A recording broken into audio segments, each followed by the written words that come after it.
This is True Crime's Altar, where love turns lethal, family ties unravel, and secrets explode into violence. If you're drawn to haunting true crime stories told with raw emotion and gripping detail, subscribe now, share this video, and drop your thoughts in the comments below. Rain hammered against the windshield as Detective Nia Roberts steered her unmarked sedan through the winding streets of Birmingham's Glenwood Hills. Dispatch had called her from home just after midnight. A possible homicide on Magnolia Court. The address belonged to Renee Caldwell, one of the few black female pilots in the region, a woman Nia had once seen interviewed on local TV. By the time she arrived, flashing red and blue lights reflected off the puddles pooling along the curb. Officers stood in the yard, their postures stiff, eyes uncertain. The crime scene tape fluttered in the wet wind. Inside, the house smelled faintly of vanilla candles and something metallic underneath. The body of 18-year-old Tiana Caldwell lay at the base of the staircase, her head tilted unnaturally to one side, eyes half open as though caught mid-thought. Blood streaked the white banister and spattered the tile floor below. A single overturned mug rested near her hand. Detective Roberts crouched, her gloved fingers hovering inches from the pool forming beneath the girl's shoulder. "Time of death?" she asked quietly. Dr. Calvin Morrow, already on scene, adjusted his glasses. "Between 10 and 11, he said. "Blunt force trauma to the skull, possibly from the fall, but there's bruising along the neck. She might have been strangled before she hit the ground. We'll confirm at autopsy." Nia looked around the immaculate foyer. Nothing suggested a break-in. Front and back doors locked, Officer Price replied. Windows intact. No sign of forced entry. Nia's gaze drifted to the hallway. Family photos lined the walls, Renee smiling beside her daughter, both in flight uniforms from some aviation camp. Happy moments now frozen beside tragedy. "Where's the mother?" she asked. "Upstairs." In shock, the officer said. Paramedics gave her something to calm down. Nia took a breath and climbed the steps, her shoes squeaking softly on polished wood. Renee Caldwell sat on the edge of her bed, wrapped in a blanket, her face pale and drawn. Her hair, still pinned from an earlier flight, clung damply to her forehead. "Detective Roberts," Nia introduced herself gently. "I know this is difficult, but I need to ask you a few questions." Renee's voice came low and shaky. "I was asleep. I got in late from a regional flight. Tiana was supposed to be home studying. I heard something crash downstairs. When I ran down, she was just there." Nia nodded, keeping her tone even. "Anyone else in the house tonight?" Renee hesitated a fraction too long. "No, just us." "Any sign she was expecting someone? A friend, maybe a boyfriend?" Renee's eyes flickered, a flash of something, fear or guilt. She had a boyfriend, Deshaun, but they weren't serious anymore. "When was the last time you saw him?" "A few days ago," Renee murmured. "They'd been arguing." Nia watched her carefully. The woman's grief seemed genuine, but the subtle tremor in her hands wasn't just from shock. Back downstairs, officers dusted surfaces for prints while Dr. Morrow examined faint marks on Tiana's neck. "She fought," he said softly. "Skin under her nails. I'll run it for DNA." Nia's phone buzzed. It was a neighbor from across the street, Mrs. Leona Burke, waiting outside under an umbrella. "Detective, I don't want to get involved," she whispered, eyes darting toward the house. "But I saw a young man leaving around 11. Tall, light-skinned, hoodie pulled up. I think it was that boy Tiana was seeing. He drove off fast." "You're sure it was him?" "Pretty sure. He drives that old silver Nissan. The muffler's loud. You can hear it a mile away." Nia thanked her and returned inside. She found the key fob to a Nissan on the console by the door. "Whose keys are these?" she asked Officer Price. "Not registered to the Caldwells. Could be Deshaun's."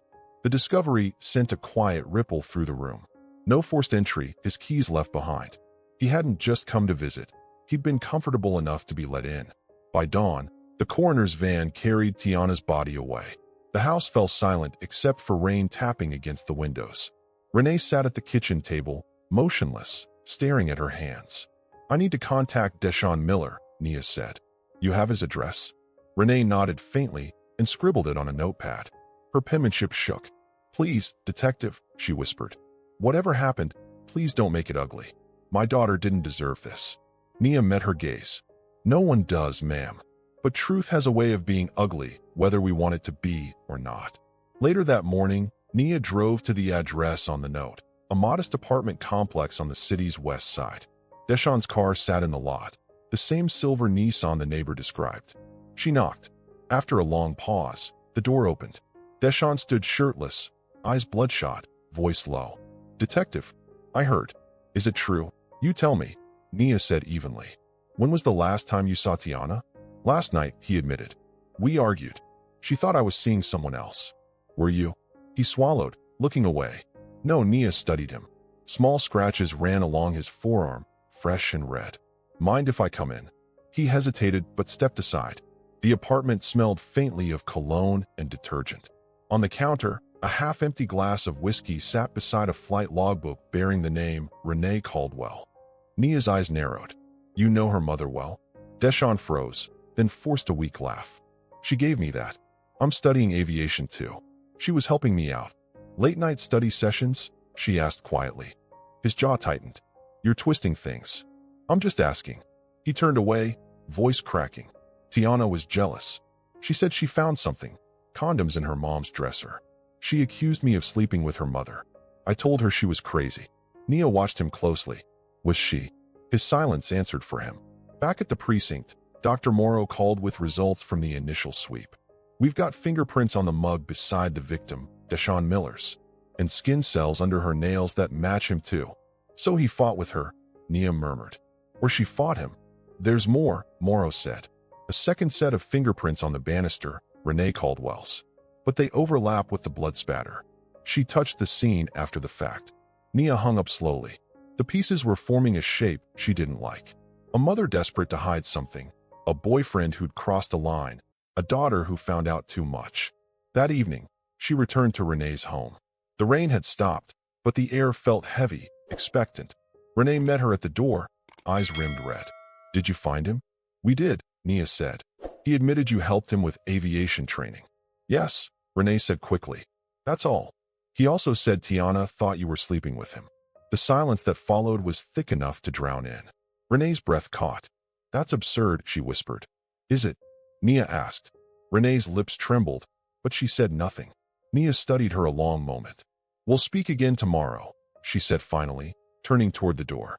As she stepped outside, she noticed a small glint by the front walkway, a gold chain half buried in the mud. She lifted it carefully. The pendant bore two engraved initials, RC and DM. Her stomach tightened. This wasn't just a family tragedy. It was betrayal carved in metal. And somewhere between guilt and love, someone had decided the daughter had to die. Detective Nia Roberts sat at her desk the next morning, the chain laid neatly on a white evidence sheet. The initials caught the light, RC and DM, Renee Caldwell and Deshawn Miller. The engraving wasn't worn or old. It was new, recent enough to gleam. Gifts like that weren't bought in innocence. Dr. Morrow stepped into her office holding a folder. "Autopsy's done," he said. "Cause of death, strangulation. The fall came after. She was already unconscious when she hit the steps." Nia nodded slowly. "Any sign of struggle?" "Plenty. Fingernail marks on her attacker's arms. Skin cells under her nails match Deshawn. But there's something else. Trace residue of aviation hand lotion on her neck. The same kind Renee uses.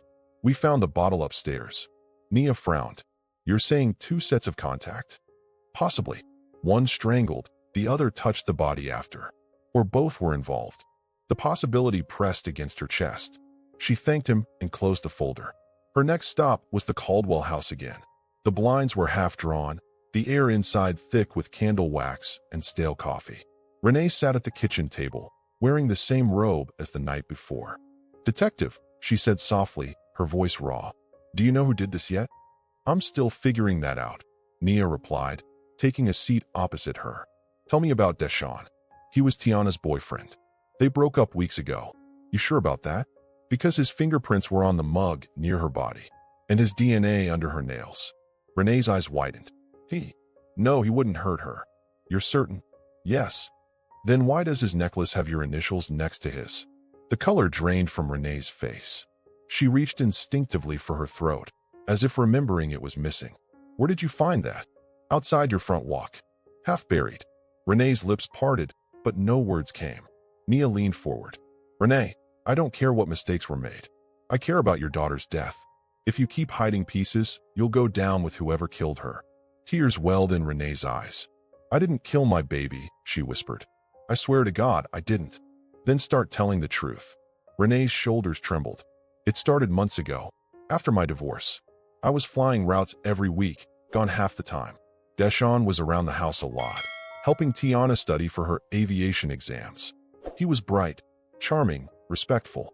I never meant for it to happen. I told myself it was harmless. Then one night after dinner he stayed late. We talked. I felt seen again. It turned into something it shouldn't have.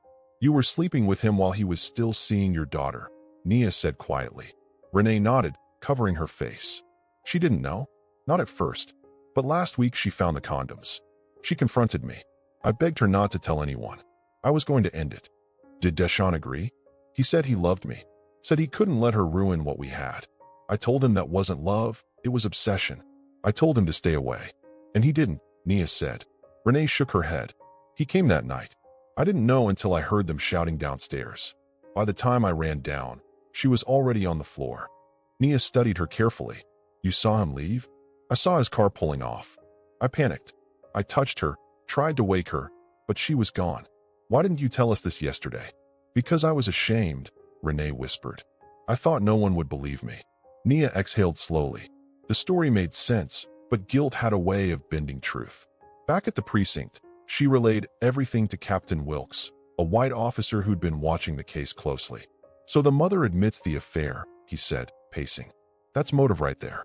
Daughter finds out, argument breaks out, mother kills her to hide it. Or the boyfriend did, Nia countered. We've got his DNA and the neighbors saw his car. And you've got a mother with a motive to lie. She's a pilot. She's disciplined. She'd know how to control her story. I'm not charging her without proof, Nia said firmly. Wilkes sighed. You've got 24 hours before the press gets wind.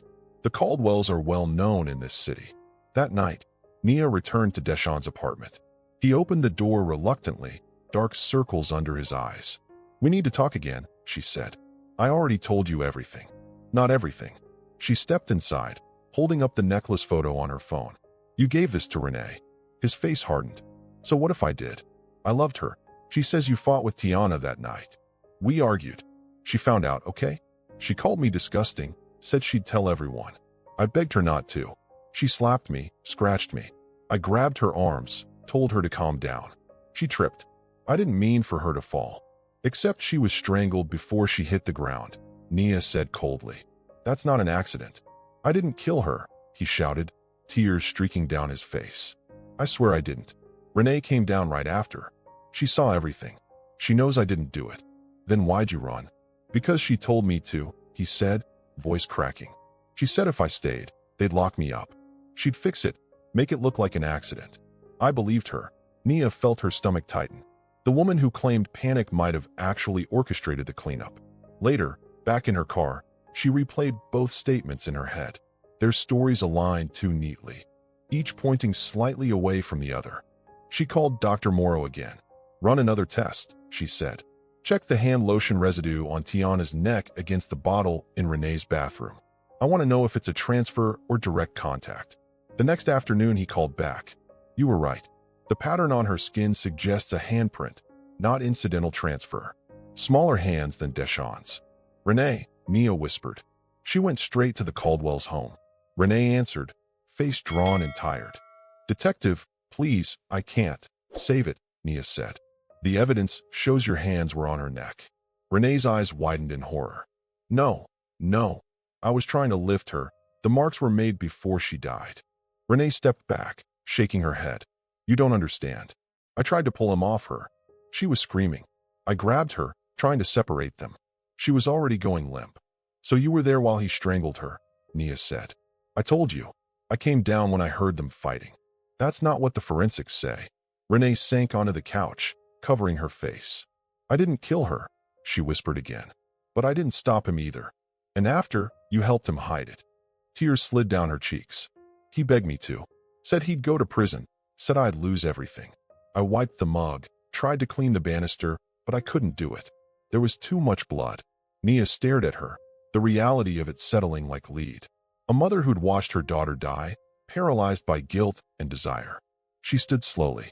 Renee Caldwell, you're under arrest for obstruction of justice and tampering with a crime scene. Renee didn't resist. As Nia led her toward the waiting patrol car, thunder rumbled again over Birmingham. Somewhere across town, Deshaun Miller sat alone in his apartment, staring at the rain outside, unaware that the lie they'd built together was finally cracking open.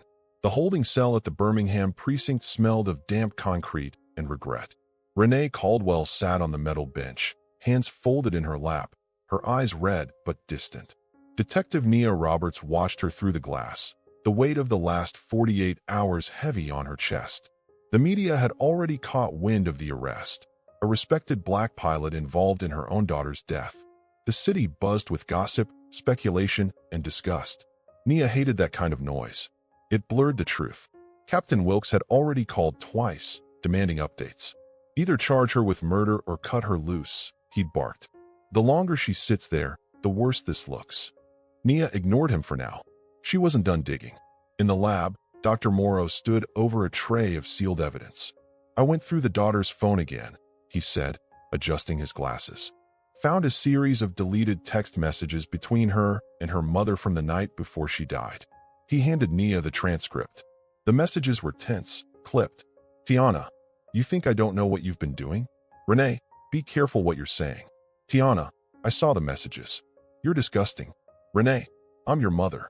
Don't speak to me that way. Tiana, I'm telling everyone. He belongs to me, not you. Nia read the words twice, her stomach sinking. She knew, she whispered. She was ready to expose them both. Morrow nodded grimly. If Deshaun believed she'd ruined them, that's motive enough for him to snap.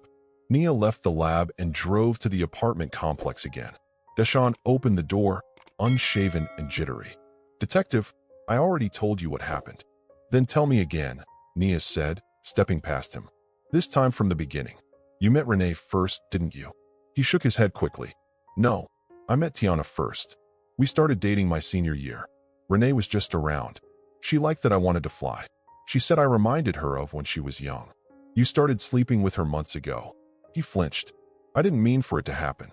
She said she was lonely. I thought I loved her, but it got twisted. I was living in two worlds, Tiana's boyfriend and Renee's secret. Secrets have a way of turning violent, Nia said softly. When Tiana found out, what did you do? She called me that night, he said, voice trembling.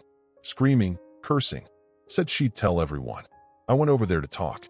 She came at me, hitting, throwing things. I grabbed her. She wouldn't stop. And Renee? She came down screaming, pulled me off. I ran. She called me later, said she'd fix it. Did she ask you to come back? He hesitated. Next morning. She wanted to talk. I went. She said we had to end it, that we couldn't live like this. She was crying, saying she lost everything. I tried to hold her, but she pushed me away. Nia's voice hardened. Where's the jacket you wore that night? In the closet. She opened the door. On the shelf sat a dark hoodie, damp-stained and wrinkled. Faint reddish-brown spots marked the cuffs. This looks like blood, Deshaun. He stared at it silently, jaw tight. I didn't kill her, he muttered. You keep saying that, but evidence keeps saying otherwise, Nia said. She bagged the hoodie and left him trembling on the couch. Back at the precinct, she met with Dr. Morrow again. Run this for blood type and DNA, she said. He nodded. If it's Tiana's, it seals him. But 2 hours later, Morrow returned with a strange look. The blood isn't hers, he said. It's Renee's. Nia frowned. Renee's? Yes. There's a cut pattern on the sleeve, like she grabbed it while bleeding. Bleeding from what? Maybe a cut during the struggle. Or afterward. Hard to say without context. Nia rubbed her temples. The case was beginning to twist into something more tangled than she'd expected. Renee's hands on her daughter's neck, her blood on Deshaun's clothes, the staged cleanup. It wasn't a crime of impulse anymore. It was an emotional storm. Later that evening, Nia returned to the Caldwell's house with a search warrant. The living room looked too neat, like someone trying to erase a memory. In the trash bin, she found a torn flight log page, entries dated weeks before Tiana's death. The handwriting was Renee's, but beneath the routine notes were initials in small letters. DM, 7 p.m. hangar. The next page, DM, after dark. Parked car. Don't tell anyone. Nia photographed each line. Upstairs, in Renee's closet, she discovered a small jewelry box. Inside, a folded receipt from a jewelry shop downtown, dated 3 days before the murder. The purchase, a gold chain engraved RC and DM. When she returned to the precinct, Captain Wilkes waited in her office. "I hear you found more dirt," he said, smirking. "I told you she was guilty." "I'm not convinced," Nia replied sharply. "She may have tried to clean up, but this whole thing started with that boy. Doesn't matter who started it. A mother sleeping with her daughter's boyfriend? That's enough to make anybody snap." Nia ignored him and went back to the evidence board. Photos of Tiana's body, the banister, the necklace, the hoodie, they formed a web that circled 2 names. But the patterns didn't connect neatly. She stared at the timeline, tracing her finger along the entries. "She didn't plan to kill her," she murmured to herself. "He didn't plan to either. It just happened, but one of them finished it." The next morning, Dr. Morrow called again. "You're going to want to see this," he said. In the lab, he pointed to a new test result. "I ran pressure analysis on the bruising around Tiana's neck. 2 sets of prints, one male, one female, Deshawn's and Renee's. So they both strangled her? Or he started, and she tried to pull him off, making overlapping marks. The timelines are tight." Nia nodded slowly. "And the skin under her nails? We know Deshawn's there. Any trace of Renee? None. Which suggests she wasn't the attacker, at least not initially." Nia sighed, frustration creeping in. "Then why lie? Why clean up? Maybe guilt," he said softly.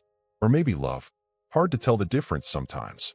That evening, Nia drove to the small regional airfield where Renee had worked for 12 years. The hangar lights cast long shadows over the tarmac. Her supervisor, Captain Harris, a middle-aged white man with grease-stained hands, met her by the office. "Renee hasn't been herself for months," he said. "Started missing check-ins, leaving early. Everyone knew something was wrong. Did she ever bring anyone here after hours?" He hesitated, then nodded. "Young guy, tall, skinny, always hanging around the hangar. I figured he was a student. They'd sit in her car for hours sometimes." "Deshawn Miller?" "Yeah, that's him. Ever see them argue?" Harris rubbed his chin. "A few weeks ago, he was yelling near the hangar doors. She told him to leave before someone saw them. He said, 'You can't just walk away from me.'" She looked scared. Nia thanked him and walked toward the runway, the hum of distant engines filling the night air. The pieces were falling into place now. A forbidden affair, a jealous daughter, a confrontation that spiraled into murder. But something still itched at the back of her mind. Why had Renee's blood been on his sleeve? Why had she taken the fall so easily? The next morning, she sat across from Renee in the interrogation room. "We found your blood on Deshawn's clothes," Nia said. "How did it get there?" Renee looked up slowly, exhaustion etched into every line of her face. "Because after it happened, he came back. I tried to stop him from leaving. I grabbed him, begged him to tell the truth. He pushed me away, and my hand hit the doorframe. It cut me. That's all." Nia watched her carefully. "You realize that everything points to both of you being at the scene before, during, and after her death." "I know," Renee whispered. "But I also know what I saw. He killed her. And the moment she stopped breathing, something in him broke. I saw it in his eyes. It wasn't love anymore. It was fear." When Nia left the room, the hallway lights flickered overhead. Outside, the first drops of rain began to fall again. The storm that had started the night Tiana died hadn't truly ended. It had just been waiting for the truth to catch up. By the 4th day, the air inside the precinct felt stale, heavy with sleepless hours and tension. Detective Nia Roberts sat in the dim glow of her office lamp, the case file spread wide before her. Photos of Tiana Caldwell's bruised neck, the gold chain, and the deleted text messages lay scattered like broken glass. She'd been in homicide for nearly a decade, but this case pressed against something more human than criminal. Love, shame, pride, all tangled until death became inevitable. Her phone buzzed. It was Dr. Morrow again. "You should come down here," he said. "You'll want to see what we pulled from the crime scene photos." In the lab, he pointed to a set of images on the monitor. "These are the prints lifted from the banister. We enhanced the smears in the blood pattern. Look at this." He zoomed in. 2 separate trails. One showed broad, steady fingers, the other smaller, trembling. "That second set, Renee's," he said. "But here's the part that matters." He pointed at the streak angles. "She didn't touch the banister after the blood dried. She touched it while it was wet." Nia frowned, meaning she was there when it happened. Morrow nodded. She wasn't just cleaning. She was in the struggle. Nia left the lab with a chill running down her arms. The story both Renee and Deshawn had told her was beginning to unravel. One of them was lying, or both. She decided to test each separately. She brought Deshawn in first. He sat across from her, his eyes hollow, his leg bouncing nervously under the table. "You told me Renee came down after the fight," she began. "That she tried to pull you off." "That's what happened," he said quietly. "Funny thing," Nia replied, sliding a photo across the table. "Her fingerprints were in your girlfriend's blood while it was still wet. So unless you're telling me she started cleaning before you left, that means she was there before the fall." Deshawn's throat bobbed. No, she wasn't." "Then how do you explain this?" He buried his face in his hands. "You don't get it," he muttered. "You don't know what she made me do." Nia leaned forward. "Then make me understand." He stayed silent. When he finally looked up, his voice cracked. "She said Tiana had to stop, that she couldn't let her destroy everything she'd built. She told me to talk to her, calm her down. But when Tiana wouldn't listen, Renee snapped. She started screaming, grabbed her. I tried to pull her back, but Tiana hit me. Then they were both on the floor. I panicked. I thought she was just unconscious." "So you're saying Renee killed her?" "She did," he whispered. "She put her hands on her. I didn't stop her. That's my sin." Nia watched him, gauging every word. He sounded broken, but guilt could twist the truth to survive. She left him in the interrogation room and walked down the hall to where Renee waited. The woman looked smaller now. Her once perfect posture caved in. "Deshawn says you started it," Nia said quietly. "He says you told him Tiana had to be stopped." Renee's lips parted, trembling. "He's lying. He's trying to save himself. His fingerprints and yours are both on her throat." "Because I tried to pull him off her," she cried. She was screaming, and I couldn't stop him. He was so angry. I grabbed him, and she fell. I swear I didn't kill her." "Then why did you tell him you'd fix it?" "Because I didn't know what else to do," she whispered. "My daughter was dead. The boy I thought I loved was covered in her blood. I just wanted it to stop." That evening, Nia drove to the Caldwell's home again, alone. The house was silent, still taped off, but the scent of lavender and iron still lingered faintly. She stood in the foyer, staring at the stairway where Tiana had died. A faint indentation marked the wall, a dent, half hidden behind a framed picture. She crouched closer. A small clump of hair was caught in the crack. She bagged it and took it to the lab. The next morning, Morrow met her at the door. "You're not going to like this," he said. "That hair isn't Tiana's. It's Deshawn's. The roots were torn out. It means she fought him hard. Then she grabbed him while being strangled." "Yes, but there's something else." He hesitated. She wasn't just fighting one person. The grip marks on her forearms showed two distinct directions of force, one from behind, one from the side. Two people restraining her. Nia felt her breath catch. "Both of them," she whispered. That afternoon, she called Captain Wilkes into her office. "We need to bring them both in together," she said. "Put them face to face." He raised an eyebrow. "That's risky. So is letting this go unresolved." They agreed, and within an hour, both Renee and Deshawn sat across from each other in the interrogation room. The tension was thick, suffocating. Nia stood at the end of the table, her hands clasped behind her back. "You've each told half the truth," she said. "Now tell me the rest." Renee's voice cracked first. "You told her, didn't you?" she spat at Deshawn. "You told her about us." "She already knew," he shot back. "She saw the texts, found the chain. You think you could hide something like that?" "I told you to leave her alone. You told me she was ruining your life." Deshawn snapped. "You said you wished she'd just disappear." Renee slammed her hands on the table, tears spilling down her cheeks. "That's not what I meant." "It's what you said," he shouted. "You said she made you feel trapped. I was trying to help you." "By killing her?" Renee screamed. The room fell silent. Nia stepped closer. "So that's what happened," she said softly. "You confronted her together. It got out of control. He grabbed her. You tried to stop him, but you didn't let go. Both of you did it." Renee sank back in her chair, shaking her head violently. No, I loved her. I didn't mean to. You meant to protect yourself," Nia cut in. "The affair, the shame, the fear of losing everything. You let that outweigh your daughter's life." Renee's sobs filled the room, low and broken. Deshawn just stared at the floor, his shoulders trembling. Nia left them there, their silence speaking louder than any confession could. That night, unable to sleep, She sat in her apartment replaying the recorded confrontation. The words, "I didn't mean to," echoed again and again. Guilt was confession's shadow, and she knew what came next. She called Dr. Morrow at dawn. If we get one of them to recount the night in detail, the other will fold. They're fractured already. By afternoon, she got her chance. Deshawn requested to speak alone. When Nia entered the interview room, his eyes were glassy, his voice low. "I need to tell you what really happened," he said. She turned on the recorder. "Go ahead." He exhaled shakily. "Tiana called that night. Said she was done keeping secrets. Said she'd tell everyone about me and her mom. I went over there. We argued. Renee came down. Tiana told her she was calling the police. She said I was a predator. Renee begged her to stop, to calm down. Tiana slapped her. Then everything exploded. Renee pushed her. I grabbed her, and she hit the steps. But she wasn't dead. She tried to scream, so Renee covered her mouth. I tried to pull her off, but she wouldn't move. When she finally let go, Tiana wasn't breathing. The room felt quiet. Nia leaned forward. "So it was her?" Deshawn shook his head, tears falling. "It was both of us. I didn't want it to happen, but we both did it." That evening, Nia returned to the holding area. Renee sat silently, her face pale, eyes hollow. "He told me everything," Nia said softly. "He said you covered her mouth until she stopped moving." Renee's eyes filled, her lips trembling. "I told him to stop," she whispered. "I thought I could fix it.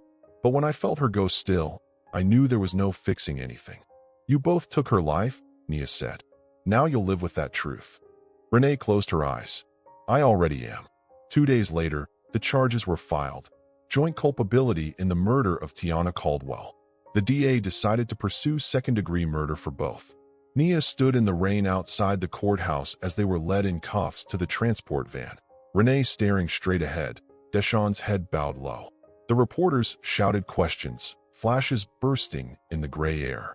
Renee didn't speak, but as she passed Nia, she whispered, "Tell her I'm sorry." Nia said nothing. That night, in her office, she played the confession tape once more. Deshawn's words lingered, fractured and heavy. "We both did it." The storm outside rattled the windows, and she realized the case wasn't just about a forbidden affair or a crime of passion. It was about how love, twisted by shame, could turn into the cruelest violence of all. Rain slanted across the courthouse steps as the press gathered, their umbrellas forming a jagged sea of black. The story had spread faster than anyone could contain. A pilot and her daughter's boyfriend arrested for murder. The scandal gripped Birmingham like a fever. Inside, Detective Nia Roberts stood quietly at the back of the arraignment chamber, watching Renee Caldwell and Deshawn Miller sit side by side at the defense table, both in County Orange. The room buzzed with whispers, every seat filled. Renee's attorney, a thin man with a smooth voice, argued for bail, insisting her client was not a flight risk. The prosecutor countered sharply, outlining the weight of the evidence, confession tapes, forensics, DNA, and the affair that had shattered a family. When the judge denied bail, Renee didn't flinch. She stared straight ahead, her eyes empty, while Deshawn's shoulders slumped in defeat. After the hearing, Captain Wilkes pulled Nia aside. "The DA wants this wrapped neatly," he said. "They're offering a deal to Deshawn if he testifies against her." Nia folded her arms. "He's just as guilty." Wilkes smirked. "He's young, impressionable, and she's the adult. The jury will eat that up." "She didn't groom him," Nia said flatly. "He knew what he was doing." "Doesn't matter," Wilkes replied. "Narratives win trials, not facts." Back at the precinct, Nia found Dr. Morrow reviewing transcripts. He looked weary, his tie loosened, coffee half gone. "You heard about the plea deal?" she asked. He nodded. "If he flips, she goes down harder." "She's already at the bottom," Nia murmured. "But the truth matters, even if no one wants to hear it." That evening, she visited Renee at the county jail. The guard led her to the small glass-partitioned room. Renee looked older now, her hair flattened from days inside, her voice quiet but sharp. "He's cutting a deal, isn't he?" she asked. Nia hesitated. "He's talking to the DA." Renee smiled bitterly. "Of course. I expected that. Why did you protect him for so long?" She looked down at her hands. "Because I saw myself in him. Young, hungry, desperate for something to make life feel less lonely. He made me feel like I mattered again. I didn't see the danger until it was too late." Nia's tone softened. You could have stopped all of it. Renee met her eyes. You ever been so lonely, detective, that you mistook destruction for affection? Nia didn't answer. The silence between them said enough. 2 days later, Deshawn's attorney confirmed he would testify. The DA's office called Nia to review his formal statement. In the sterile conference room, Deshawn sat with his wrists chained to the table, his eyes downcast. The prosecutor recorded the session. Tell us what happened the night of April 11th, she prompted. Deshawn took a deep breath. Tiana found out about me and her mom. She went crazy, screaming, threatening to tell everyone. Renee begged her to calm down. I tried to stop her, but she came at me. Then Renee pushed her. She fell. I thought she was fine, but she got up again, yelling, and Renee lost it. She covered her mouth. I pulled her back, but she wouldn't let go until she stopped moving. Nia studied his face. There was no triumph, no relief, just numbness. You helped clean up, she said. He nodded. She was crying, saying her life was over. I told her I'd take the blame, but she wouldn't let me. Said she'd fix it. I left before the sirens came. Why come clean now? Because she still thinks I loved her, he said quietly. I didn't. I just didn't know how to stop. When Nia returned to her car, she sat there in silence.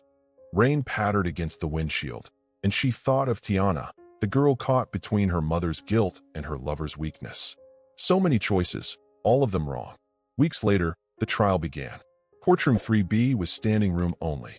Renee sat composed beside her attorney, wearing a plain blue suit, her pilot's ring removed.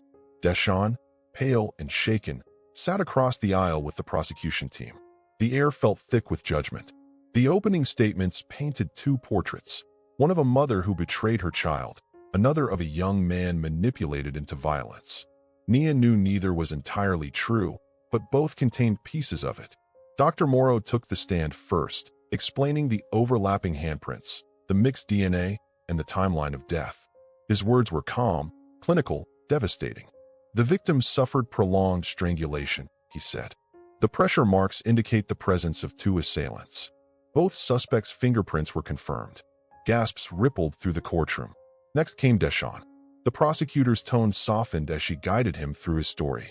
You were in love with her mother? I thought I was. And the daughter found out. Yes. What happened next?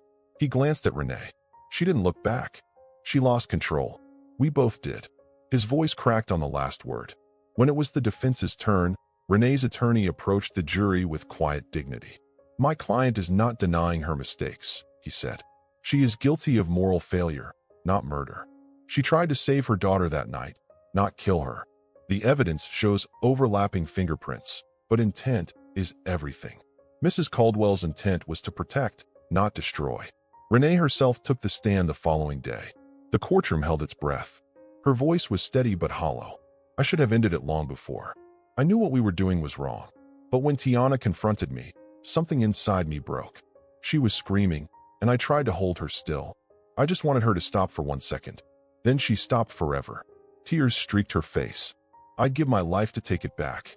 Nia watched from the gallery, unmoved but not untouched. The tragedy had no villains left, just broken people, each drowning in their own choices. After closing arguments, the jury deliberated for 10 hours. When they returned, the foreman's voice was steady, guilty of second-degree murder. Both defendants. Sentencing followed swiftly, 25 years each, eligible for parole after 15. As the courtroom emptied, Renee turned once toward Nia. You were right, she said softly. Truth is ugly. Nia nodded. But it's still the truth. That evening, Nia drove out to Elmwood Cemetery. The sun was setting behind rows of oaks, the lights soft and forgiving. She found Tiana Caldwell's headstone near the back, simple granite, her photo etched into the surface, smiling. Nia placed a single white lily beside it. Justice was served, she murmured, but it won't bring peace. She stood there until the light faded, the hum of distant traffic mixing with the sound of rain beginning again. The next morning, a small plane lifted off from Birmingham Shuttlesworth Airport, cutting through gray clouds.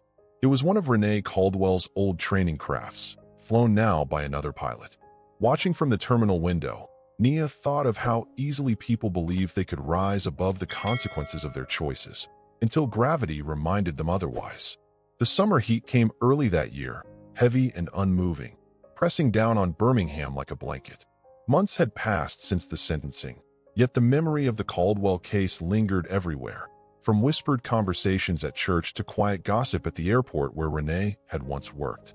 Detective Nia Roberts had tried to move on, but the case had left its mark. Every time she saw a young woman walking beside her mother, laughter between them, she thought of how love could curdle into something cruel if left unchecked. She visited the prison once, months after the verdict, not as an investigator, but as someone seeking closure. Renee sat across from her in the visitation room, still dignified even in her uniform. Her hair had grown gray at the temples. "You didn't have to come," Renee said softly. "I wanted to see how you were," Nia replied. Renee gave a faint smile. "Prison humbles you. I think about Tiana every night. I see her in my dreams. Sometimes she's a little girl again. Sometimes she's angry. I always wake up before she speaks." Nia nodded quietly. "Have you seen Deshaun?" "Once," Renee said. "They keep us separate. He sent a letter apologizing. I couldn't even read it all the way. What do you say to the person who helped you destroy everything?" Her eyes filled with tears, but her voice didn't tremble. "I've learned that guilt doesn't fade. You just learn to carry it." Nia stood to leave.